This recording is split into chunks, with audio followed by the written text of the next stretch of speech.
Hi, I'm Kelly Vaughn, and this is Inside Indy. Here on Inside Indy, we're going to be talking about domestic violence because October is Domestic Violence Awareness Month, and we want to make you aware of how to protect yourself, for one, but we have a guest in the studio who's going to share her story. In fact, she's written a book about it. It's called Pieces of Me, Memoir of Davisha Fredericks. And Davisha is here in the studio with us, and she is joined by Michael Watts, who is with Assurance Security. You're the president and CEO of Assurance Security. And so we want to welcome Davisha and Michael to Inside Indy. Yes. Welcome to the show. Thank you for having me.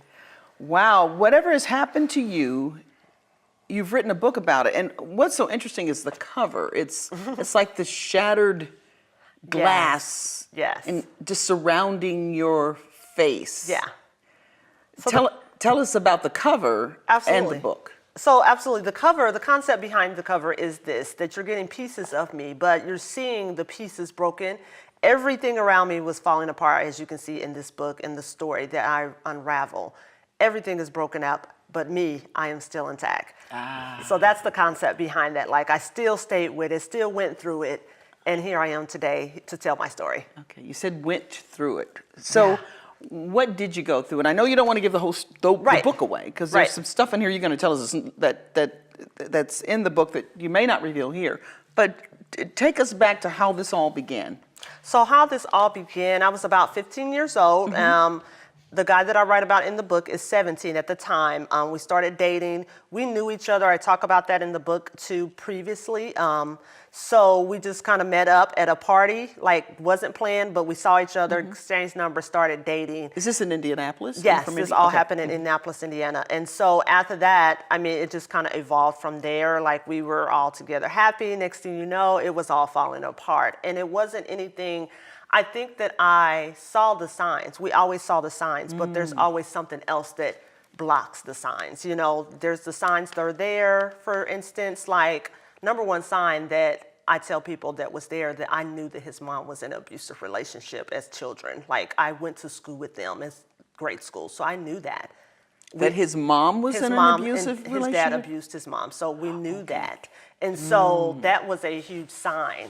But instead of seeing the signs, I saw something else. I saw love, I saw relationships, I saw good things that he was doing for me and with me. Like, I was in a happy relationship, so I didn't think about, oh my God, I probably shouldn't date this guy. But so anyways, we went ahead and started dating, and like I was saying earlier, probably a year into that, in this book, I talk about how I'm being dragged down the hallway, how after that I went back to him, and then I had a baby at 17, graduated high school at 18, 19, we're living together. And next thing you know, we're arguing every day, fighting, and that went on for 2 years, and I moved out. And so after I moved out, the stalking happened, the breaking and entering started happening. He's at my home all the time when he's not supposed to be. I'm getting restraining orders, my mom's getting involved, my siblings are getting involved, family members are getting involved. And it's like, even after that, here I am again, pregnant again by him, and I'm back with him again. And so it was this repeated cycle, and I tell people it's just not something that you could just get out of, because from very early on, at 16, I was already controlled. I'm talking controlled to the point I'm being dragged down the hallway, and the next week I'm back with them. And why? What was behind the dragging you down the hall incident? Do you remember that day? Yeah, absolutely. And that's in the book as well, but I'll just give you a draft. So we're at a basketball game. He was a huge basketball player. He always went to all the games. His family members were all basketball people and sports people. So that's what we did. And so it was on a school night. We're at the basketball game. I really wasn't involved with that. So I went and called friends on the payphone. Back then, you didn't have cell phones. Back then, you look so young. I don't know how back then is the back then, but so like that's in '92. But like there was not cell phones then. How old are you? So now I'm 41. Oh my gosh, you look like you're like 25. Thanks. Like even the camera crew's like. The camera, like, let me focus in some more. Is there a line there? Oh my gosh. No, I thought you were in your 20s.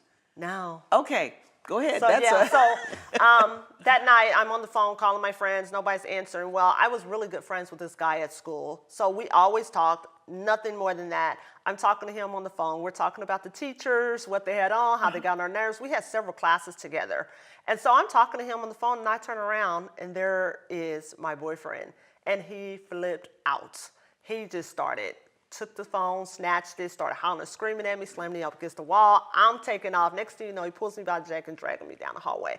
So that's how that kind of happened. And like, I laid that out so well in the book. And I'm not just saying that because I wrote it, but it really gives you graphic details of how that happened and what my mind was thinking at that time.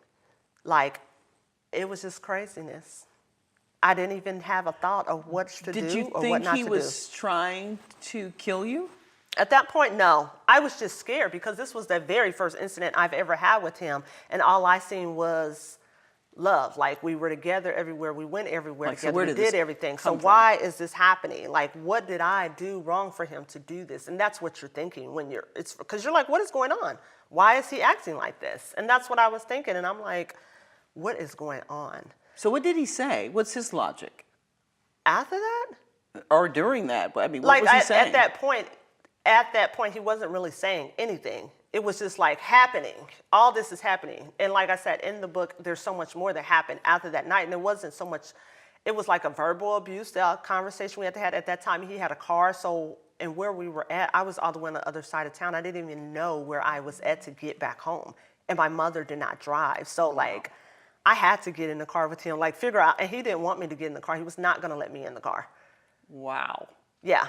So I was like, oh my gosh, I am really flipping out now. Like, what in the world am I gonna do?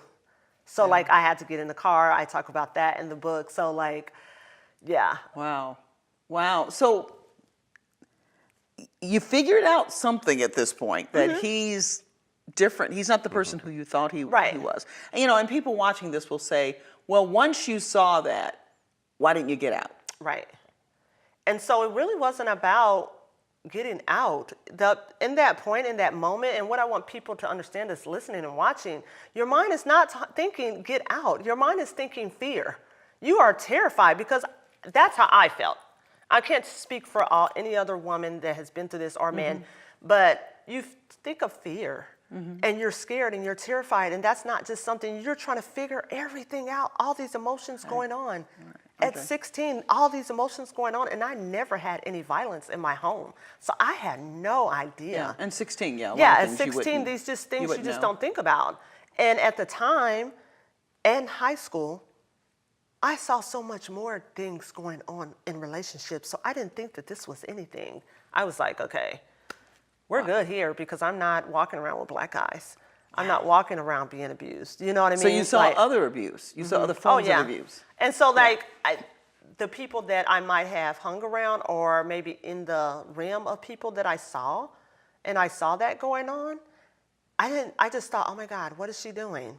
Why don't she just leave? But at the same time, I was in this same position. But when you're going through it and you're feeling like you love someone, when you love someone, you don't want to feel like, I just want to leave. Like, you just want to see how you can fix it. Right. And I think, too, and we're going to take a break, and when we come back, we're going to talk more about the love you have for him. And I think that people a lot of times think when someone acts that way, that they don't love you. They may love you, but that's still not the way to act. And, Exactly. And they don't know how to act. Exactly. Or as he's been trained or mistrained.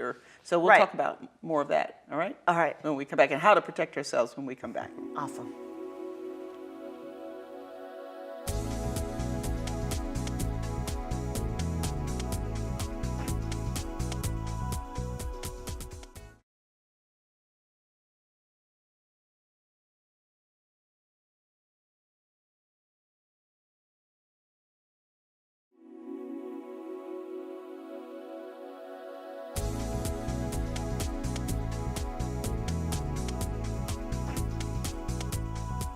And welcome back to Inside Indy. I'm Kelly Vaughn, and we've been talking to Davisha Fredericks, who is the author of a book, Pieces of Me, Memoir of Davisha Fredericks. Here we're talking about her journey through surviving domestic violence. And we also have Michael Watts, who is with Assurance Security. He's the president and CEO of that particular company. Wow, I'm not even sure where to pick up, Davisha. In that relationship, you ended up with a family. You're still a family over the years. You have 3 children. I have 4 total. 4 total. But I have 2 by him in this book, yes. Okay. And again, people will say, why didn't you just get out? What happened? What kept you from leaving?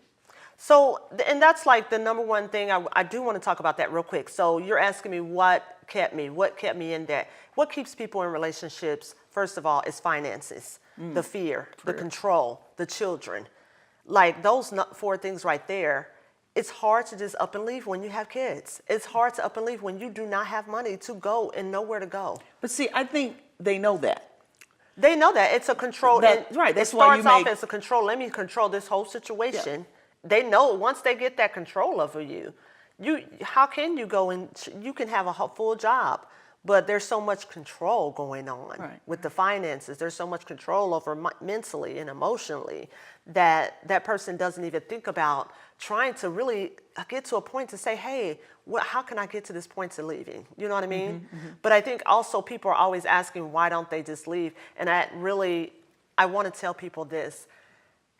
We need to talk to people and say, you know, what happened with the abuser? Why did he start the abuse anyway? Because when you ask a victim or a survivor that question, you're blaming them. You're still blaming them for the situation, and this is not their fault by any means. So we got to think about how to address that. But it's like, for me, I'm okay with it because I know what kept me there. You know what I mean? And I know what I had to go through to get to this point and where I'm at right now in my life. No, and I agree with you on especially about the not being able to, because you have a family and it's not that easy just to hop up and take off. But I think the reason I was going to that question, the one thing I always try to bring out in somebody is this whole issue of it's that when you love somebody, it's not that easy to break those ties. And so, I mean, it can happen with a family member in terms of you love your son and they commit a crime, a horrendous crime. It doesn't mean you don't love your kid anymore. Right. So that people understand it's just not that easy. That's more what I think about for a woman staying. And it may take time to fall out of love or to get yourself together. And then that's why maybe after they say it's typically 7 attempts before you actually do separate. 7 to 10 attempts before you leave. So yeah, I mean, it's a good point what you're saying too. I mean, it is very, very hard. I mean, just think of someone saying, okay, my husband cheated, I want to leave him right now. That's not possible. There are children involved, there's homes involved, there's finances involved. That cannot happen right here and right now. So, and there's a process. So just like a woman in an abusive or a man in an abusive relationship, there's a process that they have to go through to get out of this relationship. It's some things that they gotta see, and it's also up to them to say they're leaving. Okay. Yeah. You mentioned him breaking in, and that's what I want to get to Mike in terms of protecting ourselves in situations like this. So he would just break in at different times, or? Yeah, so it just happened, you know, I can tell you, like in the book, it talks about it a lot, the stalking and the breaking and entering.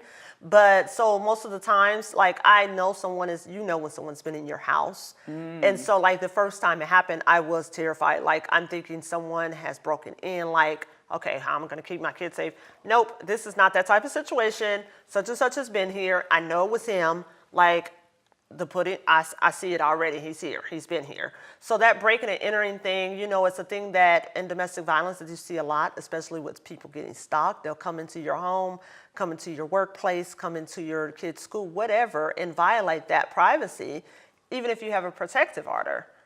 Okay. Okay. Mike Watts. Hi. You protect us. That's my job. That's what. So, and I know one of your specialties is you sell systems that secure people's homes. Correct. And so, in a case like Davisha's, how can what you do, how can that play in a role in terms of what happened to her? That's a very good question because we've actually had multiple customers who've been in the same situation as Davisha.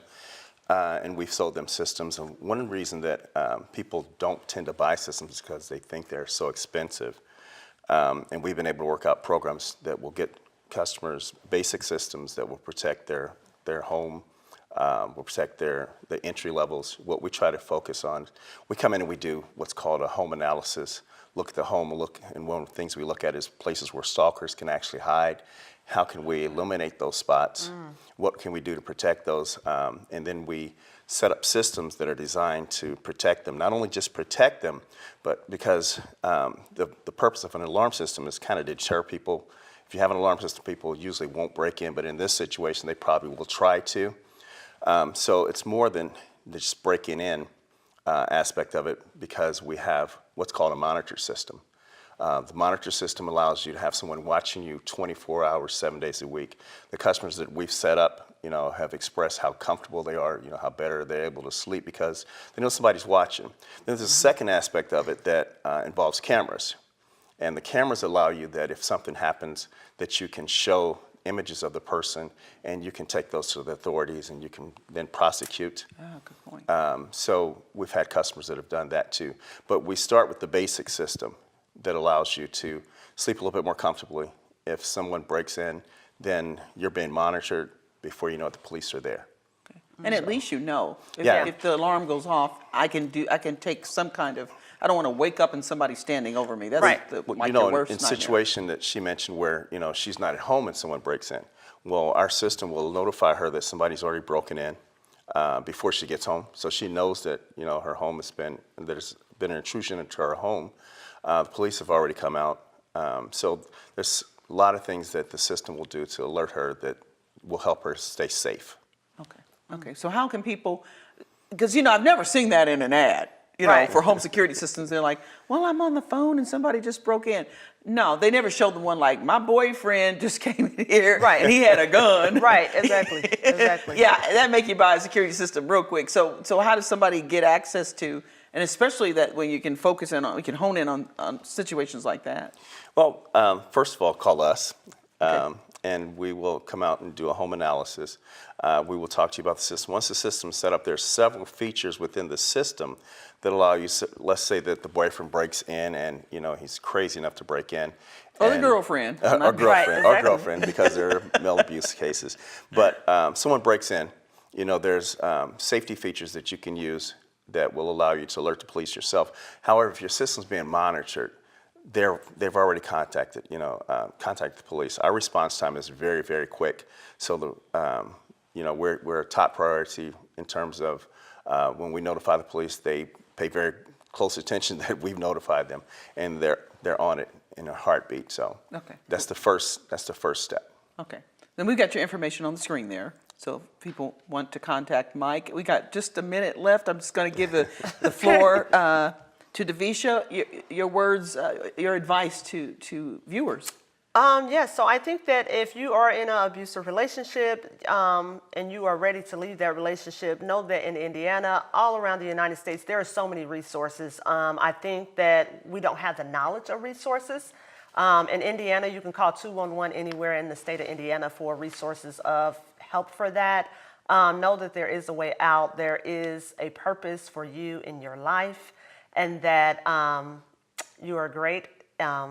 And so I just want people to know that they are loved and you have support. So if you would like to reach out, we do support groups. You can reach us through our website or through our phone number at 317-732-5102. And if you want to get the book, you can get the book on Amazon or through me, through the number or through the website. Okay. Okay, Davisha, Michael, thanks so much for joining us. Yes, Thanks for having absolutely. us. Thanks for On having us. Inside Indy. And when we come back, we're going to do a little home improvements here on Inside Indy after this. All right.